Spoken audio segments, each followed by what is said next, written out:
Bonjour à toutes, bonjour à tous, rebonjour. Merci d'être toujours aussi nombreux à suivre nos échanges. On est le 24 janvier, on vous propose cet atelier formation en partenariat, en association Acteurs Publics Solutions et CFC Formation. On parle achat public, on a posé les enjeux dans les premières séquences, on a eu ce regard croisé. Si vous prenez en route ou si vous êtes sur le replay, je vous invite à le revoir, c'était passionnant. On va parler maintenant des nouveaux formats, quelles sont les nouvelles formations pour les acheteurs publics. Ravi de vous retrouver, Laure Noguès, en plateau. Ravi également, bonjour à tous et à tous. Vous êtes présidente de CFC Formation, on travaille ensemble sur ces ateliers. Ravi de vous retrouver, vous donner la parole en distanciel dans vos territoires respectifs. Bonjour Amandine Collin. Bonjour, formatrice. Ravi d'être parmi vous. Très heureux, responsable adjointe administrative financière à la région Hauts-de-France. Vincent Dagnas, bonjour. Vous m'entendez aussi? Ravi d'être présent ce matin également. Merci. Allez, démarrons avec vous, Madame Collin, Amandine Collin. Première question, on va parler des formats, mais à votre niveau, qu'observez-vous dans les formations que vous proposez? Comment voyez-vous ce métier d'acheteur se transformer et évoluer? Alors, ce métier d'acheteur est en évolution permanente. Je dirais qu'on a eu cette période où on avait donc justement ce métier d'acheteur qui était encore considéré comme une sécurisation juridique. Et je dirais que vraiment, de plus en plus, on est sur le passage d'une culture juridique à une culture juridico-économique en intégrant de nouveaux aspects comme le développement durable, l'optimisation des clauses de variation de prix, le pilotage de l'activité. Voilà, vraiment en passer en mode gestion de projet. Vincent Dagnas, même question. Qu'observez-vous et expliquez-nous comment vous voyez les évolutions, la transformation de ce métier d'acheteur public? Alors, comme le disait Amandine, c'est un métier qui est vécu différemment selon les entités, mais qui avait une dominante essentiellement juridico-administrative. Puis, il y a eu le temps de l'installation progressive de la dimension économique. On voit aujourd'hui que la dimension achat responsable, développement durable dans les achats prend de plus en plus d'importance. Et c'est un métier d'un métier complètement on va dire dans la soute, complètement exécutant, revient un peu plus dans la lumière et surtout montre toute la richesse de sa palette en intégrant au niveau du secteur public et des entités soumises au code de la commande publique, la richesse d'un soutien actif à des politiques publiques. Merci beaucoup. Je vous redonne la parole dans un instant sur vos sujets de formation, mais en prolongement, Laure Noguès, présidente de CFC Formation, pour répondre à cette évolution, à cette transformation, quelles sont les formations nécessaires? Alors, on voit que dans le domaine de la formation, là aussi, ça a beaucoup évolué pour accompagner justement la transformation du métier d'acheteur. Je pense notamment, et on en a parlé dans le plateau avant, à la mise en place en fait de cursus pour des acheteurs publics, pour devenir acheteur public, pour prendre toutes ces dimensions de la palette dont parlait Amandine. La direction des achats de l'État a créé plusieurs cursus, donc des cursus acheteurs débutants, acheteurs confirmés. C'est le cas aussi au sein du CNFPT. Amandine intervient dans ce cadre-là. Mais on voit aussi que, au niveau du RESA, ils ont créé aussi leur cursus qui s'appelle Centre. Oui. Donc, il y a toute une mécanique qui se met en place pour vraiment faire du métier acheteur public une réalité. On voit aussi qu'en termes de formation initiale, ça évolue. Là, récemment, Cage, donc l'école de commerce, a annoncé qu'il créait en fait un master acheteur public. Et on voit que c'est une vraie dimension et je pense que ça va servir aussi à aider les collectivités publiques à intégrer des collaborateurs, des jeunes collaborateurs pour assurer ces fonctions d'acheteur public. Après, sur les autres formes, en formation continue, là je rebondis aussi sur ce que disait Sandrine Jarry, il faut se former en continu. Et là, en termes d'évolution, moi ce que je peux noter, c'est qu'il y a des besoins. Alors, c'est sûr qu'il y a des gens qui vont devenir acheteurs malgré eux. J'ai eu le cas d'une infirmière qui était devenue acheteuse. On lui a demandé, tu vas cesser ton rôle d'infirmière, mais on a besoin de toi dans tes compétences connaissances d'achat médicaux pour que tu deviennes acheteuse. Donc, il y a ce besoin d'accompagnement, de formation continue. Mais là, moi, ce que je vois en termes d'évolution au niveau de la forme, c'est d'autres manières de se former. Donc, soit s'informer / se former à travers des webinaires, de la consultation, de notes rédigées, etc. Mais c'est aussi des formations, ce que j'appelle des formations flash, de quelques heures, à distance, parce que c'est compliqué effectivement de caler ça dans son agenda ou de se déplacer, sur des thématiques très spécifiques. On parlait de la notion de coût complet ou de cycle de vie. Ben voilà, on va proposer une formation de 2 heures, 3 heures sur ce sujet-là pour donner les bases aux personnes et les armer plus efficacement pour traiter ça. Voilà, il y a plein de sujets qu'on peut décliner, savoir rédiger un règlement de consultation dans l'état de l'art, savoir faire un sourcing, les bases du sourcing, les différentes étapes, c'est des choses comme ça qu'on peut, qui créent de la demande et sur lesquelles il y a une proposition de formation à faire. On parle des formats en prolongement dans un instant, mais Amandine Collin, Vincent Dagnas, peut-être Amandine Collin, si vous voulez, les sujets, les matières, enfin les problématiques sur lesquelles vous intervenez le plus, enfin, quels sont les sujets qui sont le plus demandés? Alors, au niveau des sujets, la palette est relativement large. Il y a tout d'abord l'organisation et le pilotage de la fonction achat, parce que c'est bien beau de dire des achats, mais comment on les met en place, comment on le met en œuvre. Et voilà, on va voir dedans l'organisation centralisée, décentralisée, des fiches de poste, le contenu du poste, qu'est-ce qu'on peut attendre d'un acheteur en complémentarité de la gestion de marché. On va aussi beaucoup avoir le pilotage de l'activité, donc la création de tableaux de bord, la définition des objectifs, comment on le suit, comment on le pilote, comment on le coordonne et surtout comment on le communique. Parce que je dis toujours, c'est pas en étant derrière son écran d'ordinateur, oui, certes, on va faire des belles choses, mais si on ne le communique pas, voilà, c'est comme ça aussi qu'on fait évoluer la fonction. On va avoir beaucoup de demandes sur la négociation, sur le sourcing, sur la construction des clauses de variation de prix. Je dis toujours en formation, je dis comment vous construisez ces fameuses clauses de variation de prix. Et on l'a beaucoup vu dernièrement, notamment avec l'inflation, etc. C'est-à-dire qu'on avait des clauses de variation de prix dans les marchés, mais avec des fournisseurs qui venaient en nous disant il faut, l'indice augmente de 30%. Oui, mais 30%, c'est combien dans ce que j'achète en fait? Est-ce qu'on parle de matières premières? Est-ce qu'on parle de coûts agents, enfin de TP, etc.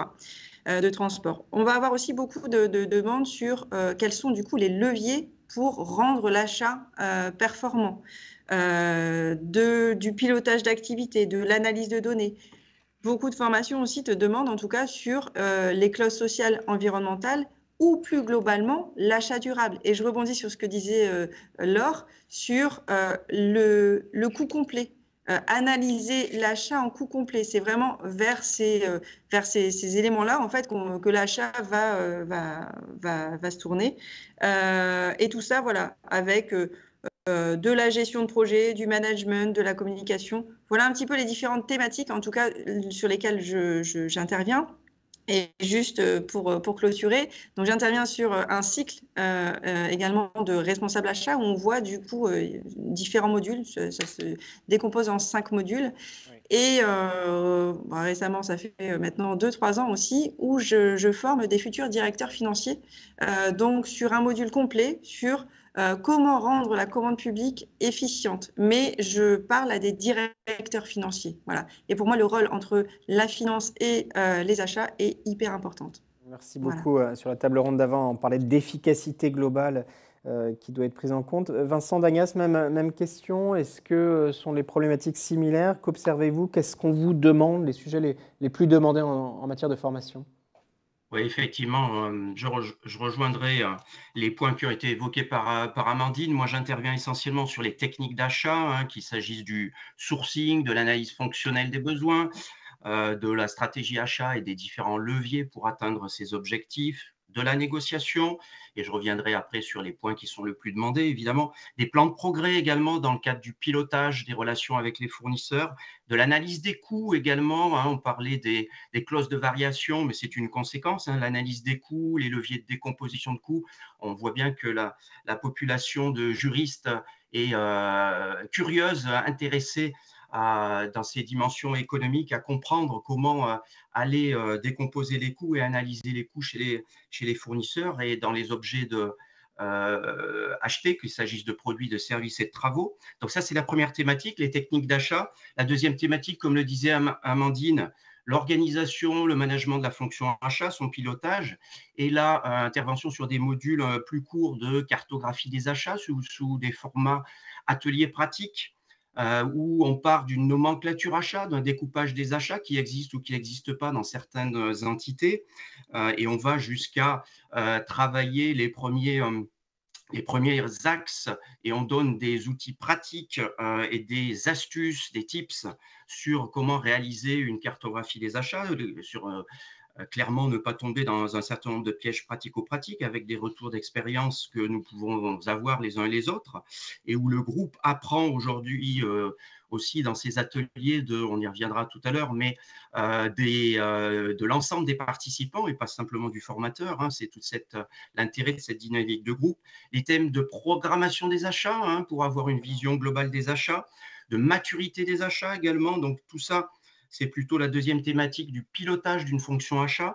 Et puis la troisième thématique, Amandine l'a dit, Laure l'a dit, je crois qu'en introduction et dans les interventions précédentes, ça a été au cœur de tout ça, mais c'est effectivement les achats responsables, comment intégrer des dimensions développement durable dans les achats.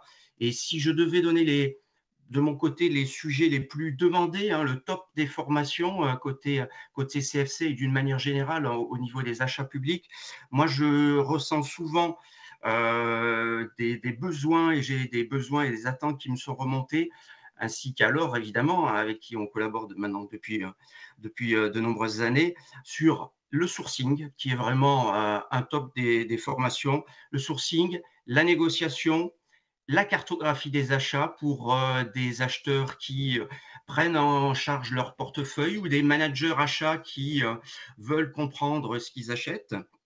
Et bien entendu, je finirai par ce qui est résumé parfois par verdir la commande publique, mais ça va bien au-delà puisque c'est les dimensions certes environnementales, mais aussi sociales, bien entendu, de gouvernance et économique, hein, derrière cette notion, derrière le terme d'achat responsable. Comment on va déployer les achats responsables? Donc, on est vraiment sur des fondamentaux de l'achat quand on vient du privé, hein, mais qui sont une grande découverte pour beaucoup d'acheteurs publics qui sont dans des postures et qui sont surtout de formation et de background, de cursus initiaux juridiques en grande partie, ou des opérationnels qui vont faire de l'achat et qui découvrent ce métier qui est extrêmement riche.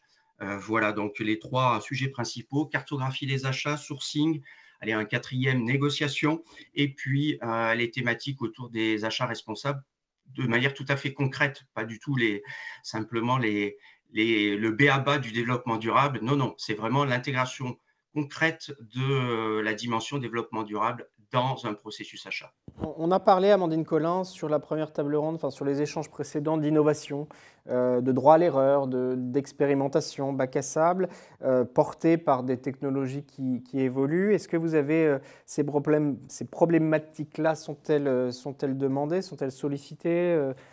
Quid de l'intelligence artificielle, par exemple, et plus largement de l'innovation? Ça fait partie des demandes, ça fait partie des préoccupations, si je puis dire?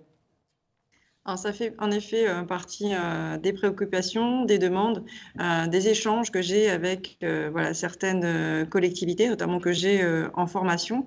Maintenant, l'innovation, quand on parle d'intelligence artificielle, donc moi, je l'ai expérimenté au sein de mes collectivités, hein, la mise en place de marchés innovants ou intégrant de l'intelligence artificielle. Maintenant, je dirais que ce n'est pas forcément la majorité des demandes. La majorité des demandes reste encore sur comment intégrer plutôt l'achat responsable dans notre organisation ou dans nos collectivités. Maintenant, moi, c'est ce que je dis, c'est qu'on peut intégrer de l'innovation dans l'achat responsable. C'est comme ça, finalement, que je l'amène. Et en tout cas, c'est vrai que l'expérimentation nous permet de tester pour après dupliquer, décliner sur l'ensemble de la collectivité. C'est l'approche pertinente, Vincent Dagnas, faire infuser les enjeux d'innovation dans toutes ces problématiques d'achat responsable, plutôt que des modules dédiés. Aujourd'hui, en termes de demande de modules dédiés, moi, j'en ai pas connaissance. Maintenant, il existe effectivement une offre, mais pas de demande qui soit vraiment, on va dire, prégnante actuellement. Par contre, oui, au travers des problématiques d'achat responsable, au travers des problématiques d'intervention le plus tôt possible dans le processus achat, c'est-à-dire l'analyse du besoin, le sourcing, bien entendu que par le dialogue avec les fournisseurs et le travail en binôme avec les prescripteurs, quand vous avez la chance dans une entité d'avoir des postes d'acheteurs, ou le service commande publique avec les faisant fonction de l'achat, donc les services opérationnels. Là, oui, ce travail-là en binôme sur l'analyse du besoin, la définition, l'expression du besoin, va faire naître de nouvelles pratiques, de nouvelles façons de voir les choses. S'ouvrir à ce que savent faire les fournisseurs va permettre régulièrement de faire bouger les lignes et d'aller chercher des solutions innovantes qui ne sont pas forcément toujours des startups, les jeunes entreprises innovantes. On ne veut pas résumer malheureusement l'innovation à ces aspects-là, et qui sont souvent de nouvelles façons de faire et pas simplement de la high-tech ou l'intégration de la technologie dans un produit ou dans un service. C'est aussi une nouvelle façon d'acheter, de nouvelles pratiques, de nouveaux modes de commercialisation ou de nouveaux modèles d'affaires côté fournisseurs que les acheteurs publics vont aller chercher de par leur curiosité et de par le dialogue avec les services utilisateurs, les services prescripteurs, les services opérationnels et les fournisseurs, surtout les fournisseurs qui sont nos partenaires principaux quand on travaille aux achats, qu'on soit acheteur privé ou acheteur public. Merci beaucoup. Laure Noguès, une réaction et puis évoquons aussi les nouveaux formats de formation. Oui, alors sur la partie, je dirais, les sujets les plus demandés en formation, en termes et puis pour rebondir sur les besoins de formation sur les achats innovants, on a la pyramide de Maslow classique. Les sujets les plus demandés, c'est quand même toujours des sujets réglementaires, correspondant à l'évolution du cadre réglementaire de la commande publique. Ça, c'est les premières demandes. Sur les achats innovants, je dirais, parfois, en fait, on a l'impression que les demandes viennent parce qu'il y a une obligation, il y a une vraie intention ou des grandes directives qui sont données au niveau soit de la direction, des grandes directions. Et du coup, on a moins ces demandes. Par contre, les sujets sont abordés dans le cadre de formations plus généralistes, où là, on se dit comment je peux aller chercher d'autres fournisseurs, comment je peux aller sourcer d'autres solutions, etc. D'où l'enjeu, effectivement, de ces formations plutôt orientées techniques d'achat qui sont assez demandées, quoi.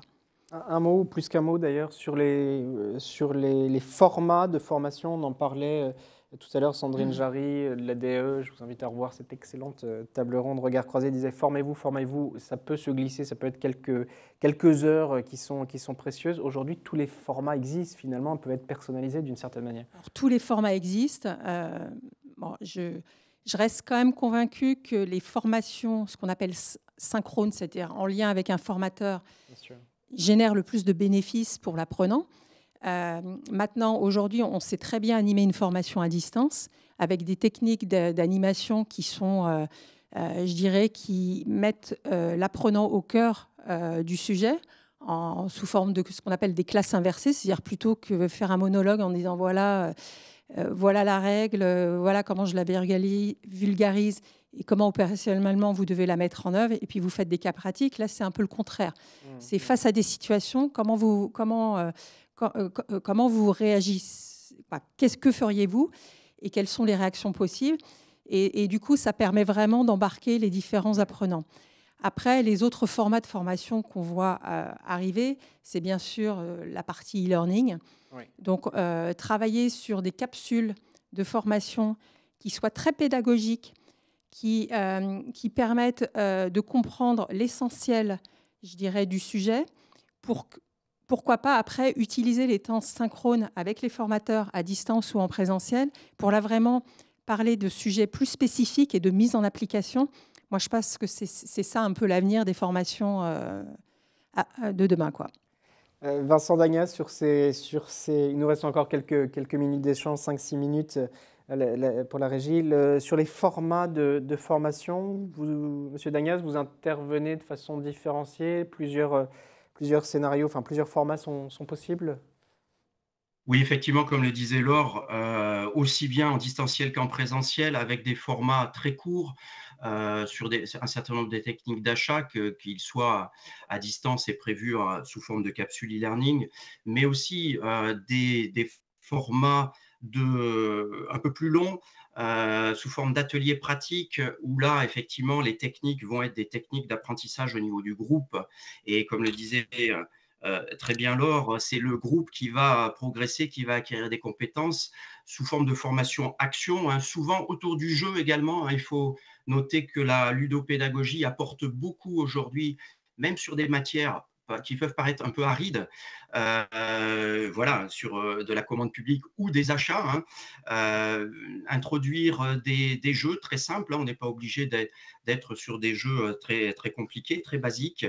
On voit que la dynamique du groupe et surtout l'apprentissage se fait mieux. On voit qu'ils retiennent essentiellement ces aspects-là. Donc, on fait naître une dynamique de groupe et en même temps, l'apprentissage se fait de manière assez agréable, on va dire. On n'est plus du tout, effectivement, dans je déroule des PowerPoint et moi, je suis animateur sachant. On est aujourd'hui dans des postures où sur ces ateliers pratiques, l'animateur, certes, a une expertise de par son expérience professionnelle et parfois de nombreuses années dans des secteurs très variés, mais il s'adapte aussi au groupe et c'est le groupe qui va expérimenter de manière tout à fait agile. L'intervenant formateur est plus un facilitateur, un coach, quelqu'un qui vient aider le groupe à acquérir des compétences. Il est là pour rythmer, il est là pour apporter les cas pratiques, les situations comme disait Laure, et les jeux de rôle. Hein, en négociation, évidemment, ça existe depuis des années, mais sur d'autres thématiques, mettre les apprenants dans des situations ou des cas pratiques, c'est très, très intéressant. Il est là aussi pour aider, pour soutenir les apprenants hein, dans leur progression. Il donne un certain nombre de témoignages, d'exemples. Il facilite le partage également hein, et il s'appuie, oui, parfois sur des outils digitaux, mais pas forcément. À distance, ça peut être utile pour rendre les formations moins monotones, les rendre les plus vivantes possibles, mais on peut très bien se débrouiller avec des outils basiques. L'important, c'est de s'adapter aux problématiques du groupe qu'on a devant nous et parfois, la plupart du temps, des problématiques assez hétérogènes puisque les niveaux de maturité et les problématiques et les attentes des apprenants peuvent évidemment varier complètement dans un groupe. Donc, du classique, mais aussi de plus en plus de l'interactif, de la ludopédagogie et surtout centré sur le groupe et non pas sur l'animateur, le sachant, l'expert. Il faut que l'intervenant laisse de côté cette casquette-là et prenne plutôt la casquette de l'accompagnateur du groupe qu'il a en face de lui. Et à chaque fois, c'est une découverte, une aventure un peu nouvelle et une expérience. Chaque formation est de fait différente. Amandine Collin, interactivité, évidemment plus de formation théorique descendante, mais vraiment placer chaque intervenant dans la discussion, favoriser les synergies. C'est tout cela hein, ce que vous proposez dans ces formats, ces nouveaux formats de formation. Oui, tout à fait. Voilà, beaucoup de cas pratiques, beaucoup d'échanges, de retours d'expérience aussi, et je dirais de la communication sur les outils. C'est-à-dire que, et je rejoins Vincent sur ses propos, on n'est plus du tout sur un déroulé de PowerPoint. C'est de la présentation d'outils et de l'appropriation des outils. Et je dirais au-delà, donc il y a des formations en intra, donc au sein des collectivités qui permettent, ce type de formation permet justement d'avoir des directions opérationnelles avec des services achats, marché, et d'échanger sur des problématiques qu'ils rencontrent et de trouver ensemble des solutions. Donc c'est de la formation consulting, je dirais. Il y a des formations du coup en extérieur, mais regroupant différentes collectivités avec différentes tailles de collectivités et du coup des problématiques différentes, mais ça permet justement d'adapter les outils. Il y a aussi des formations webinaires où là, voilà, c'est plus sur de la mise à jour de la réglementation, mais ça peut être aussi sur des techniques. Hein. Et il y a aussi, je dirais, le SAV des formations. C'est-à-dire que le formateur est un accompagnant sur des outils, la transmission d'outils. Et derrière, en fait, moi, j'ai souvent des agents que j'ai eu en formation. Ils m'envoient un petit mail, voilà, j'ai telle problématique, comment je peux faire, etc. Et donc, il y a la formation et il y a l'après-formation. Je parle toujours du SAV des formations. Donc, voilà. Merci beaucoup. On arrive au terme de nos échanges. 13h05, on est un peu dans les arrêts de jeu. Peut-être, je reste avec vous, Amandine Collin, sur ces remontées très fort dans la première table ronde, les questions d'audace, de leadership, du coup de savoir-être. Dans toute la palette de vos formations, cette question du leadership, du savoir-être, accompagnement à la prise de poste, gestion de projet, etc., est-ce qu'elle prend une part de plus en plus importante dans ce qui vous est demandé ? Oui, tout à fait. Alors, en termes de leadership, j'insiste aussi beaucoup sur le management de projet. Pourquoi? Parce qu'un acheteur a un rôle et une casquette de chef de projet, non pas pour dire c'est comme ça qu'il faut faire, mais c'est pour coordonner. C'est-à-dire qu'on est une direction qui travaille en transversalité avec les directions opérationnelles, la direction des finances en interne, mais en externe aussi avec les fournisseurs. Donc, il y a beaucoup de pilotage d'activités, de fixation des objectifs. Voilà, il faut se fixer des objectifs et comment on va y arriver, de travail de communication auprès de l'ensemble de l'équipe, avec un savoir-être de bons communicants, d'écoute, mais aussi de prise de décision. Il faut savoir prendre des décisions pour être acheteur et être curieux. Il faut vraiment être curieux sur, on n'est pas le sachant, voilà, on apprend énormément des autres et il faut aussi surtout se dire, on n'achète pas pour nous, on achète pour une utilisation, pour l'intérêt général et pour des personnes qui vont utiliser, donc vraiment être au service des autres. Merci beaucoup. Vincent Dagnas, dernière question vous concernant sur les retours d'expérience que vous proposez. Quid de formation individuelle versus, enfin pas versus d'ailleurs, formation individuelle, formation collective? Quelle est l'importance de ces formations collectives pour infuser, pour contribuer à la prise en compte de ces enjeux? Comment ça se passe? Est-ce que les formations collectives sont pertinentes? Est-ce que vous êtes sollicité en la matière?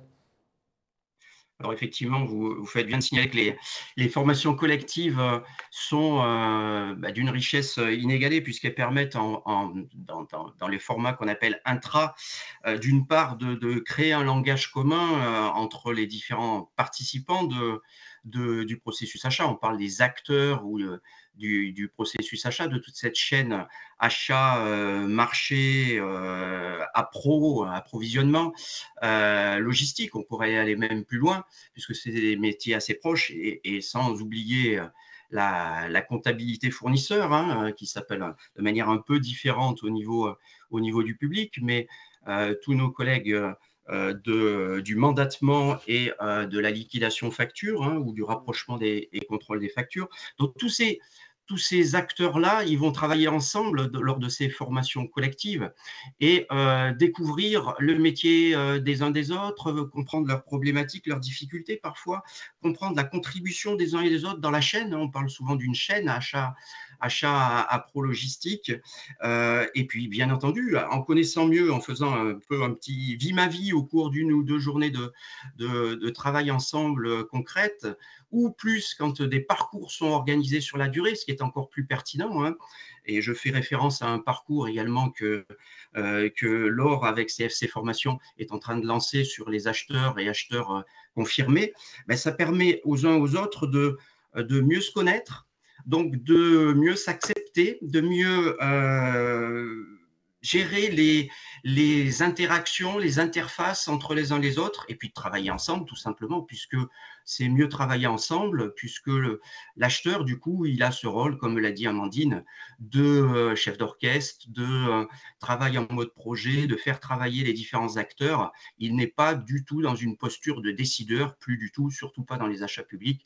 Et son rôle, c'est de comprendre les problématiques des uns et des autres, et en mettant tout le monde autour de la table, parce que moi je note régulièrement, de manière pratico-pratique, que les barrières tombent, que les silos finalement s'ouvrent, hein, que la vision très verticale qu'on a souvent, et je m'en rends compte tous les jours lors des formations, que ce soit dans la fonction publique hospitalière, fonction publique territoriale ou parfois également la fonction publique d'État, ces silos petit à petit, on contribue modestement à les faire tomber et à encourager une performance plus globale en travaillant tous ensemble et en les aidant à travailler sur le métier achat, qui est un métier extrêmement passionnant, vous l'avez compris, riche, et qui permet d'aider tout le monde à contribuer à la performance globale.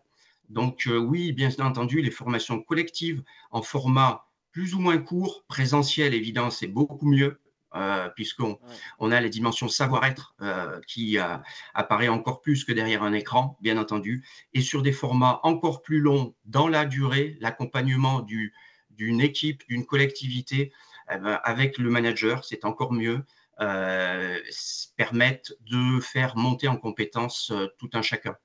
Merci. Pour ce métier qui est extrêmement riche et de plus en plus riche dans les achats publics. Des super ambassadeurs comme pour la première table ronde. Merci beaucoup Amandine Collin, merci beaucoup Vincent Dagnaz d'être venu de témoigner sur cet atelier. À vous, Laure Noguès, le mot de la fin. C'était important d'avoir ce focus, montrer toute la palette des formations qui se développent, individuelles, collectives, des formats aussi qui sont là pour s'adapter aux attentes, aux agendas qui sont parfois extrêmement chargés. La formation, c'est le message de fin, est résolument, définitivement indispensable. Oui, alors je pense qu'on va pas revenir dessus. Non, pour conclure, je pense qu'aujourd'hui, dans les palettes d'offres de formation, il existe tous les outils pour répondre aux différents besoins. Amandine et Vincent l'ont clairement exposé. Donc, soit pour répondre à des besoins ponctuels, soit, et je suis ravie d'entendre ce qu'ils ont dit, effectivement, les formations intra, il faut qu'elles aillent au-delà de former un service en particulier, mais être utilisées comme un levier pour embarquer, pour faire tomber les silos et créer un mouvement qui permet de faire évoluer les organisations, notamment sur cette problématique de professionnalisation des achats. Merci beaucoup. Très heureux d'avoir de nouveau proposé cet atelier. Merci Amandine Collin, merci Vincent Dagnaz, merci aux trois intervenants de la première table ronde, Sandrine Jarry, que je salue, qui continue à nous suivre ici en présentiel, Alain Bénard et Guillain Biancarelli. Tout cela a été passionnant. Je vous invite, si vous prenez en route ou si vous regardez les replays, à revoir toutes les séquences qui sont disponibles sur Acteurs Publics TV. Regardez aussi ce que nous vous proposions fin novembre, la formation aux enjeux de management RH. Puis on va poursuivre, on proposera de prochains ateliers à venir. Merci d'avoir été nombreux et nombreux à nous suivre. Merci aux équipes d'Acteurs Publics TV, pilotées par Myriam Otmani, d'avoir permis la qualité de cette réalisation. Je vous dis à bientôt. À très bientôt.